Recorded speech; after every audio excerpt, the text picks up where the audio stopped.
It's the High Heel Tea Podcast. Yes, sir. Where we speak on real topics that'll make you laugh. Looking good, smelling good, that's a boss chick. Yeah. 6-inch heel, show you how to walk slick. Hey. High Heel Tea with Crystal Lee and Reed Podcast. Hey. High Heel Tea with Crystal Lee and Reed Podcast. Hey. High Heel Tea with Crystal Lee and Reed Podcast. Hey. And it's the podcast, and it's the High Heel. Hey, welcome to the High Heel Tea Podcast. I'm Crystal. This is Rihanna. And y'all, today we are joined by Tef Poe. You say either or, I would say both. How both of them. You can say either. Say it twice. You don't got to say it twice. He can call me Tef. He can call me Poe. Okay. You know what I'm saying? What you like best? Yeah, that's a good question. My favorite is Poe, but more women tend to call me Tef. You know what I'm saying? Like you. Dudes kind of be like, hey, what's up, Poe? You know. Okay, makes sense. Yeah. Let's give it. It flow. All right, Tef. Before we I'm kick it gonna off. call you Tef. I'm gonna call you My Poe. real name is everybody know my name, Kareem. So, Kareem. yeah. All right, we're going to get into some things. 'Cause Yeah. They opened up a lot of questions. Before we get into the episode, share with the listeners, the followers, a little bit more about who you are. Wow. St. Louis hip hop legend at this point in my life. Hey, I can say hey. that. But that's also nominated by the people more than myself. I was 106 and Park Freestyle Friday champion 2014. You could say nobody ever took that platform and kind of did what I did with it. I went from that to being a global ambassador behind human rights to the United Nations. I taught at Harvard University for 4 years. I was a United States hip hop ambassador, like cultural ambassador with the UN and the State Department. I lived in Northern Africa for a couple years working, and came back home and did a whole bunch of other stuff. So Man, he just broke it real down. Jesus. So I only knew one thing about you. Dang, that's awesome. It's an honor to be next to you. Level, baby. Listen, so I definitely want to talk about something that probably is the most common thing to talk about, and it's the Crown Life 9. my album? Yeah. Yeah. Okay. For sure. I'm glad you brought that up. That's one of them albums people don't usually bring up, and I love that album. Okay, so I clicked on the link in his bio. I went through your bio. I'm like, all right, let me see who this person is. And I clicked on the link and I was listening to it. It's super captivating. A couple of things I noticed. Number one, it's like every song is freestyled. Yeah. You had T-Spirit kicking off the intro. Oh, okay. I know exactly what you're talking about. My recent mixtape, Pro Life 9. So 9 is a symbolic number to my movement. So in my organization that I helped start, the number 9 means like our logo is 9 bars, so it's like each bar represents something different. Okay. So you'll hear us throwing that around in like our ideology a lot. So it's in a lot of my music and stuff like that. But so I got an album called 9, and then I got a mixtape called Pro Life 9, and that's what you're talking about. Okay. So Pro Life 9 got me into a lot of trouble because it was like I was freestyling on there and I was dissing politicians and I was kind of talking about like the political state of St. Louis. And it shook up a lot of stuff. So it's when it started off with T-Spirit on the intro and then go to the second song, it felt like it gave me kind of like an East Coast vibe to it. And then of course it got different vibes to it. You know, he did a freestyle on one of the turning comments off Kendrick Lamar. And so I was like, dang, this is dope. And I'm gonna be 100% honest with you. If it wasn't dope, I would skip talking about it. And I would just be like, all right, you can talk about it. I didn't like it, so I don't care to talk. He's dope, man. You're really dope. So that's why I said, awesome. Come on home. Yes, So freestyling, really freestyling. Yeah. So on those tapes, I try to bring back the Lil Wayne drought. Yeah, that's what it was given to. You know, 100%. so that's what I'm trying to trigger in that when I listen to that. But you know, I got all types of music for real. I'm just a diverse person, like, you know. So when T-Spirit said niggas invite anybody to the cookout. Yeah, T-Spirit is gifted, you know. I love her. She's beautiful. Super sweet. I just seen her recently too. What did you think, and what was your comprehension of that? Of her, honestly, her entire intro, but that's how she ended, and she ended it so strong. So niggas invite anybody to the cookout. I was like, true. True. Everybody. I called her because I said, I'm working on something. I got a lot of people kind of upset because stuff I was saying, I was dropping some of the songs early, and they was going crazy viral, like super viral. And that's when I said, well, shoot, we're gonna do a whole tape like that. Then You want to be mad? Oh, with a bang. I'm gonna make you mad. Oh, you want to get mad? Give you something to be mad for. I started thinking, like, who can I include? Who would be down to be a part of something like that? And she's the first people I thought about. Like, she always ready to do something. That's awesome. You know what I'm saying? So I called her, and she said, I'm gonna get back to you in like a day. Got back to me, yeah, pure fire. Oh man, yes, it's dope. It's a great way to captivate the listener for sure. So since you have all these freestyle songs, right? What does your creativity process looks like from the beginning to the end? Well, I try to stay sharp, because I built my career off of talking about stuff. You know, having subject matter.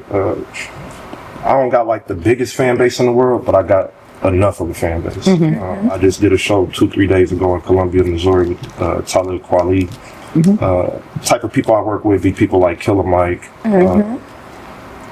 Royce the 5'9", I did something with him. I-20 from DTP, like lyrical people. Yeah, that's the High Rihanna. Yeah, okay, High Rihanna guy. So my process is really about just being a writer. You know what I'm saying? Like I write articles. I'm a bit of a journalist in my free time.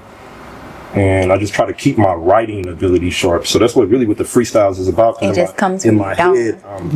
Connecting words and just playing with the alchemy of experiences. words. Yeah. So when I do go into the studio to make my music, it ain't that bit of a challenge because I'm already doing my 100 shots in the gym with my freestyles and all of that. Makes sense. And it just comes together. I like that. Yeah. I like So do you actually write down things though? So like, do you actually write down songs and create those spaces, or it's just like it's straight off I the make dome? songs really quick. I consider it writing like Jay-Z write, basically. Like, it's not that I'm actually sometimes freestyling. Like, I'll take this. I don't know how to explain it. It's like Michael Jackson type stuff. Just Like, impromptu. this exact moment for me could be 3-4 songs because it's lyrics and synergy of vibes and all of that coming to me. So I work off the essence of life more than I work off like the music. I don't really know how to explain it, but like it's you don't listen to the beat and then sit down and then you start writing something to the beat per se. And then you I add a do, beat. but I want to have the lived experiences already ingratiated in me, right? So like Something to write coming about. over to a house like this, right? Seeing the Yeah. magnificence of it outside, running past the lake, all of that. As a writer, that's DNA. That stuff going in my DNA. Yeah. You know what I'm saying? So I don't know when it's gonna come out, but it's gonna come out. Okay. Hey, look, make sure you put us on. Make sure you mention us. Don't be forgetting about us. Activism podcast. What's a piece of advice that you received that really influenced your path? Oh man, LL Cool J. I met him when I was at Harvard, and he was such a positive person. You know what I mean? Like the man, probably one of the most positive celebrities heard that I've from, ever met, and that energy bounces off. I watched that. I don't know nobody that know LL Cool J. I'm like, I heard I that. heard that from. No, I I don't put know. it out there Other for you. celebrities. You seen it. Yeah, I've seen I other don't know him. I just celebrities. met him at a Yeah. ceremony. He was getting an award, and he was cool though. But he was the number one thing he told me. He said, "Man, you maximizing your potential. Maximizing potential. I think you should live your life maximizing your potential. Like no matter what it is. You know what I'm saying? Like if you're gonna do something, maximize your ability to do it at all costs. You know." That's dope. What about you? What is a good piece of advice? A good piece of advice That you got. that I've gotten from somebody. I mean, I'm always gonna say just the loving of yourself. That'd be the thing for me, because a lot of people don't start with that. You know, you got to start with the inner space, and loving yourself helps you to do all that, maximize your potential. It's the core. Exactly. Also, listen to women, man. Listen to black women. Okay. Ooh. And I know that sounds like a cliche. Because that one, that's not what you was But- just saying. That's not what you was just saying. Sometimes, you're going to argue and fight and pull. But why at the you end of say the that, day, though? Because, like, they used to call women the wisdom, right? For a reason. Like, and sometimes a woman thinking about the stability component of stuff differently than a man is. So it's like, or the sustainability of it. So We plot and strategize I might want to different. just go ahead and crash it out or make a decision to get and do a quick whoop, and woman might be like, "No, you need to see this, you need to see that, you need to see this, you need." So it never hurts to have a person who got your interest in mind. You gotta listen to the right one. The right Because one. that's not what he was saying behind the scenes. Y'all. That's all I was saying. Your discernment is up to you. Yeah, Yes. that's what you said. What are some common misconceptions you think about being a musician, being an artist that people have? Oh man, it's different ways to have a career. It's different ways to. Everybody ain't gonna be Meek Mill. Everybody ain't gonna be Lil Wayne. gotta Everybody be ain't gonna yourself. be Nicki Minaj. But the business is a business. You know what I'm saying? So it's like a space in the business for you. You just gotta figure out how to do it, how to set it up. You know what I'm saying? I mean, it's plenty. Hip hop is a trillion-dollar industry. Black music, Black American music is a multi-trillion-dollar industry, a global industry. So a lot of times people go about the incorporation into the industry wrong. Like you might be a person that might be a great publicist, but that don't mean you're a phenomenal rapper. You know? You might be a person that could be a bomb A&R. You just not meant to be the lead vocalist. You know what I'm saying? So Find your niche. That's what you're saying. and even then, even if you got a niche, right? So like I got a niche as a lyricist, but I'd be a fool if I just hung my head up on like trying to make it in the game solely off rapping. You know, so you gotta have multi-hustles. Like people look at people like Jay-Z and Beyonce, but they be watching the wrong parts of them. They pick up the wrong parts of what they trying to present. You know what I'm saying? So even somebody like Snoop Dogg, like he dropped a lot of music that we probably don't really care about in mass at this point, but his fans care about it. So it's like get you that core 50 to 100 fans and run with it. You know? Yeah. Okay, I like Get your that. supporters. I want to go back to one of the songs I was listening to, and you had this line where it says, "Potholes become portals when ancestors do their thing." Yeah. I was on it, man. See, I was on it. I was. Look I'm at like, that. You I weren't was even ready for this, huh? I wasn't with it. So when I heard that, I was like, "What?" I rewinded. I was like, Play it again. I feel like it's like a person that like deep stuff like that. I am, and that's the only thing that really catches my attention, and only thing that really truly resonate with me. Okay. So when I heard that, I was like, it sounds like some St. Louis stuff, and then I'm like, I want to really Them pick his potholes. brain now, and so I want to do that. I want to pick your brain because you seem like a deep person to, be able to put that line together. What did you mean by that? Potholes become portals when ancestors do their thing. It's a poetry line for one, so it's kind of abstract. It really means that, our city got a lot of potholes and a lot of failed infrastructure.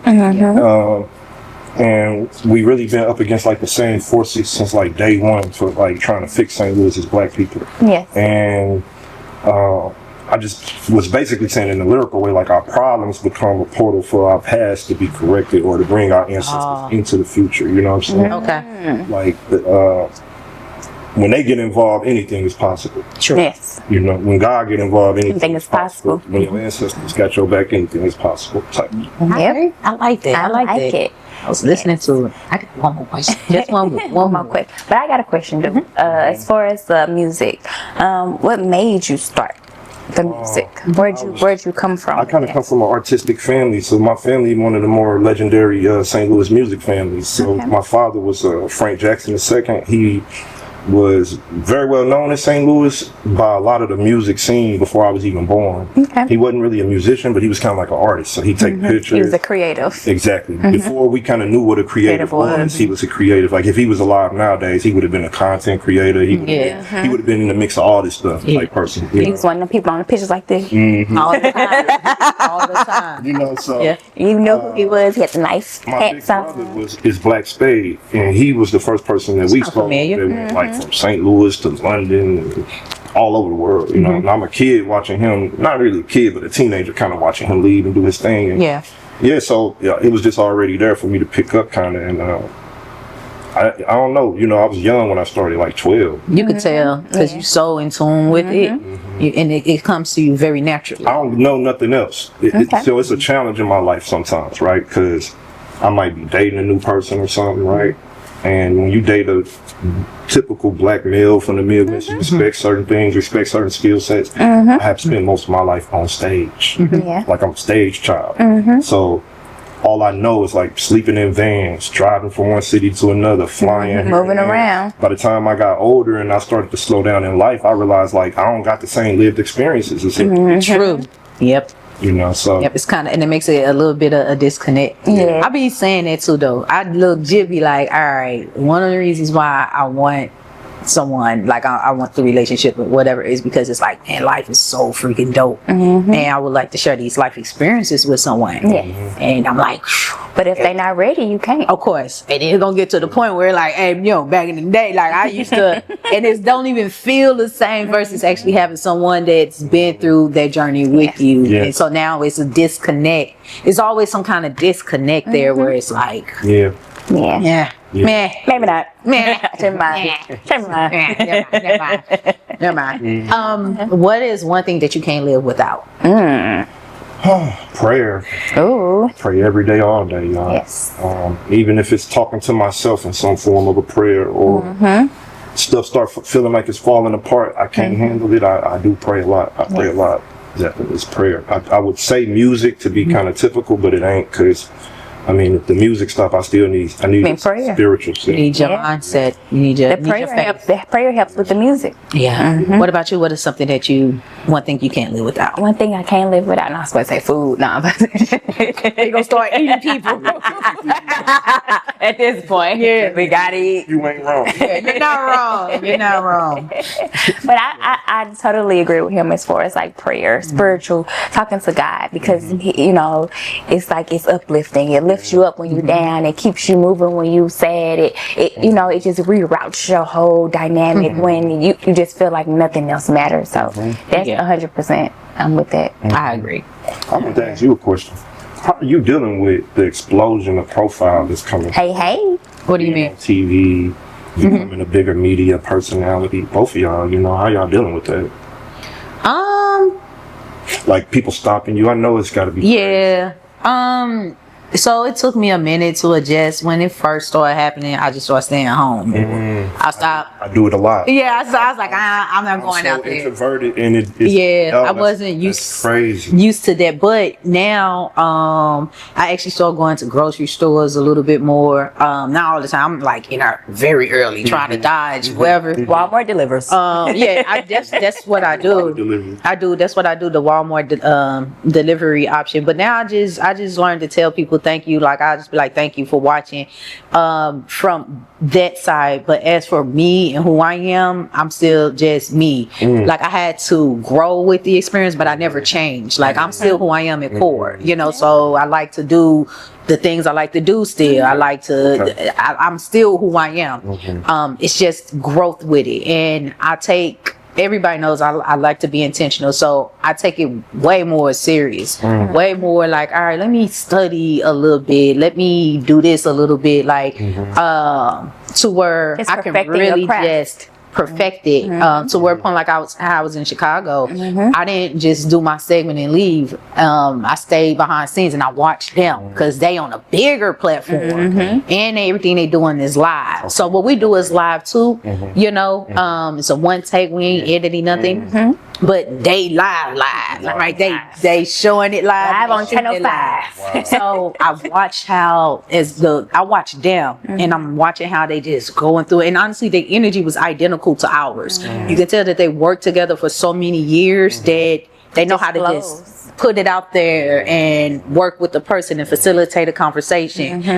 So for me, honestly, it wasn't this big adjustment from any other way other than like my security. I wasn't sure about that because it'd be a lot of weird people, but I learned to not run from it. I learned to just say again, thank you for watching, and I keep it going. And like I say, I'm cool. I'm cool. I smile, I wave, I take pictures a lot. I do all that. They don't never post them, so we be like, what y'all do with these pictures? They keep What y'all do with these pictures? Creepy stuff.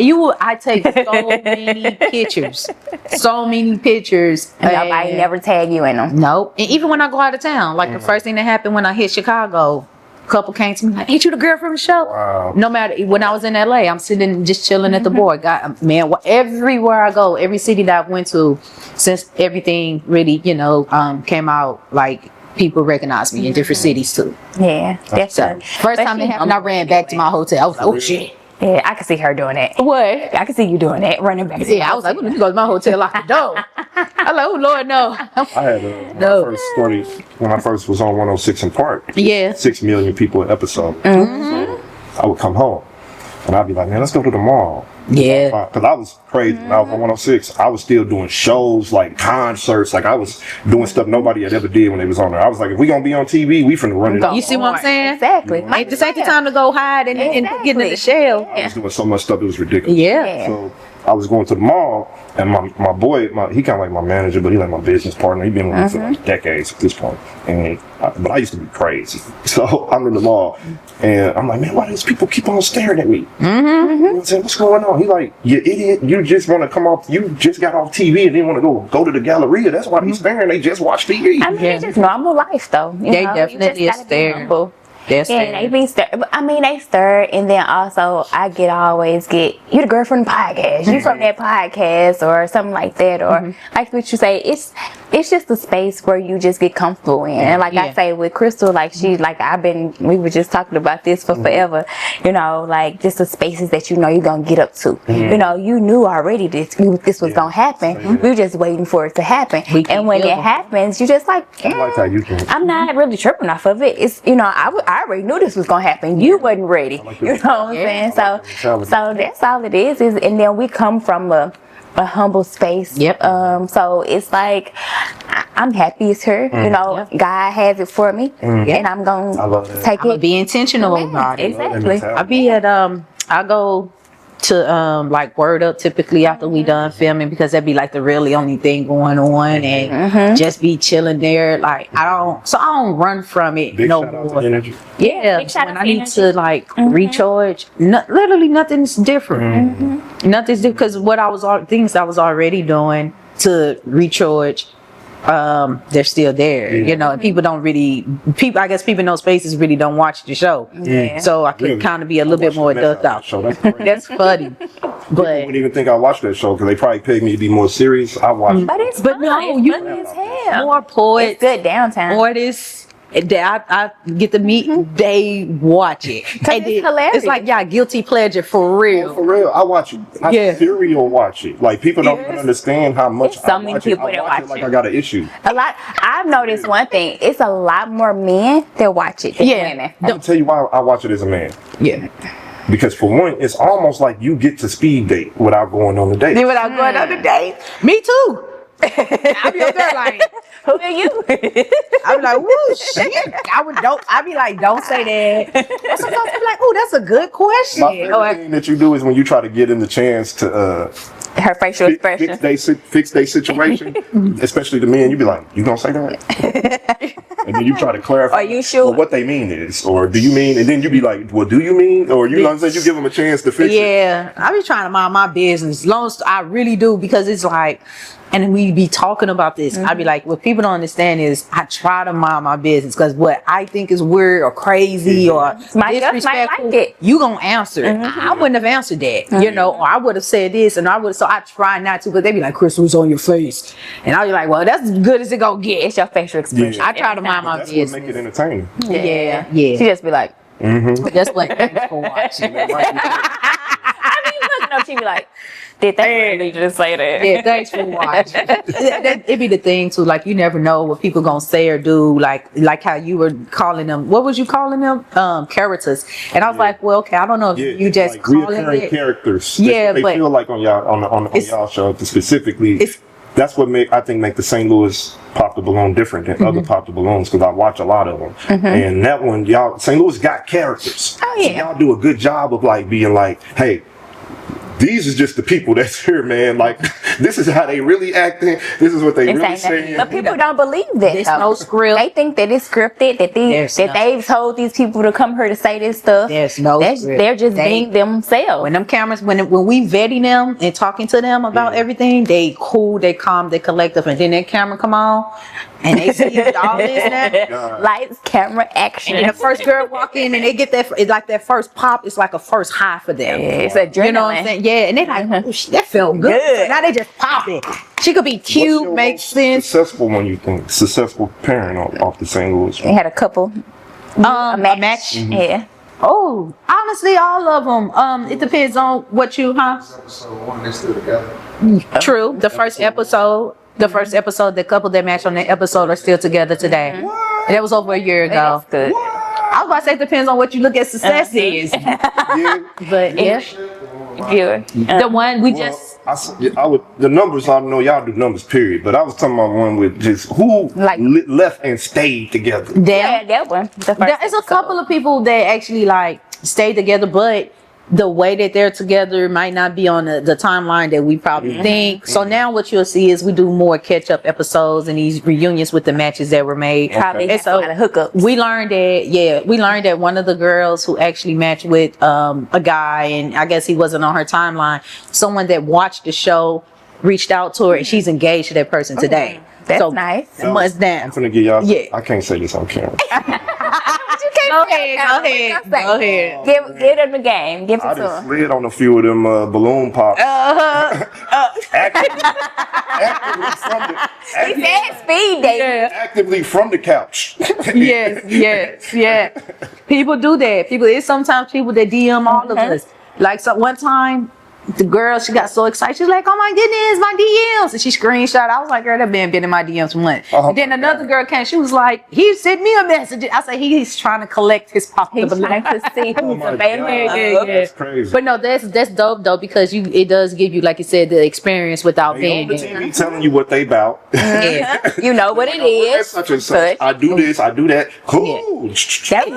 But that would be dope though, guys. Like, listen, if you are watching Pop the Balloon and somebody tell you where they work, that would be dope if you were interested in it and you popped up at their job with some Nah. like flowers or something. That's like stalkers. That's a little different. You maybe send them mugs or something. I think- Secret admirer. You should come on the show one day. I thought about it, but I can't do it. Why not? I don't know. What? You just want to sit I on the got couch. a certain level of nervousness about Pop the Balloon. It's You fun to- overthinking it. It's fun to watch, but participate, yep. It was fun. You overthinking I was it. on I it. think- It was fun. Yeah, I had you should fun do time. it. I might come on there one day. Yeah. Let us know. It's really enjoyment. Just, it's like what you say, it's speed dating. It's a fun activity. You match. Meet people. Good. You know what I'm saying? Even if you don't match somebody, you still got the same Somebody people. gonna be on their couch watching you, hearing what everything you about. Exactly. And somebody gonna hit you up. Magic, you know what I'm saying? Yeah, magic. Simple. Meet somebody out. Exactly. Might meet somebody. Yes. Tef, So look, y'all, Tef looking for somebody. But with that, what's dating like for you? It's complicated because I travel a lot. I feel like you develop like really kind of like hot flash relationships with people. What do you mean? See for 6 months. Like I might go to San Francisco, go on a date with somebody. I'm not gonna be in San Francisco for another 4 months for it. You know what I'm saying? so how do you nurture that connection if you're not going to be there? Exactly. So that's the tough part. You know, and finding somebody who can keep up with the demand of my life and stuff. I end up talking to a lot of other artists that might be women who have bigger platforms than me, to be honest sometimes. And even that get complicated sometimes too because they doing their thing. Yeah. You know what I mean? And they ain't got time to really Yeah, I sit gotta down work. and build no relationship when they really on the go, you know, like Yeah. for real. So I done dated all type of women, from regular everyday working girls to people that you see on CNN every night, you know. So it's all about how you go at it for real. And Which you try to- prefer?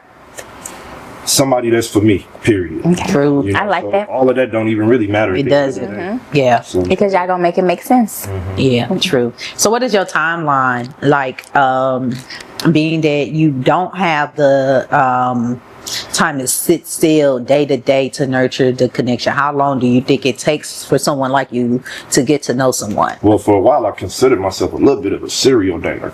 Like I remember when I first was a came career along, dater. jumping in relationships with people real quick.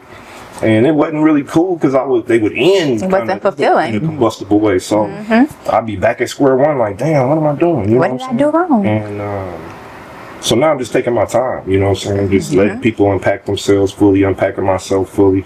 And really, for me, I'm really turned up about taking myself to the next level in so many ways. You're in a different space. Yeah, and I feel like that everything that's supposed to magnetize itself towards me from that energy gonna do it if I just do my part to get to that point where I'm supposed to get. 100% I'm true. with you when you're right. Well, before we end this episode, we want you to share, again, with the listeners and the watchers where they can tap in. Yes, to everything. Oh, Gonna be on the next episode of Pop the Balloon. Yeah, Saturday. Pop the balloon. Y'all gonna see Tef on there. Y'all better get ready. Oh man, y'all might see me on there. Yeah, I see. Come on down. You gonna have a good time. I'm being convinced. You know what I'm saying? It's so fun being here with y'all. See? You know what I'm saying? It's a fun experience. It is fun. It's Like I'm gonna come and be in the backstage and just cheer you up. Cheer you up. Pop the balloon coach. Yeah, I'm cheer you on. Go. Pop the Balloon. I know her from the Yeah. Y'all do it. Thanks for every day. Go ahead. I'm sorry. You shared with the listeners. They some comedians up here, Man. y'all. But, yeah, Spotify. All my albums on Spotify. I'm doing something new. I started a Substack. Y'all heard of Substack? It's a platform where people pay to subscribe to your content. Okay. And you could do like, basically, it's a media platform. You can do podcasting. You can do Look at us. Like article writing. Patreon. It's kind of like that, but Okay. a little different. So I'm on there. I got a publication on there called the Crow Life Dispatch. You can subscribe to that. I put stuff out every day: podcasts, interviews, handwritten articles, all type of stuff. So you just if you over there, you getting the hotness. High Heels and Tea coming to his Substack. Yeah. Oh yeah. I really want y'all on there for real. No cap. We probably can do a quick little 5-minute little interview after this if y'all down for real. I save it for a future episode. Hey. Okay. Man. See, that's how this works. That's how this works. Simple. They turned up in here, y'all. But Spotify, Instagram, Substack, and of course my Bandcamp page, where I kind of have changed the way people use in Bandcamp, where I'm dropping albums like they apartment stores on there. You know what I'm saying? You can kind of choose your own flavor and pay what you want to pay. That's awesome. Well, thank you, Tef. Thank you. What's his name? Poe. All right. Hold on, do it again. Thank you, Tef, Thank you, Poe. Appreciate you. for joining us Yes. Thanks for having today. me. You was I really dope. Yes. appreciate both of y'all. It was cool. Hey, thank y'all for watching. Thank you.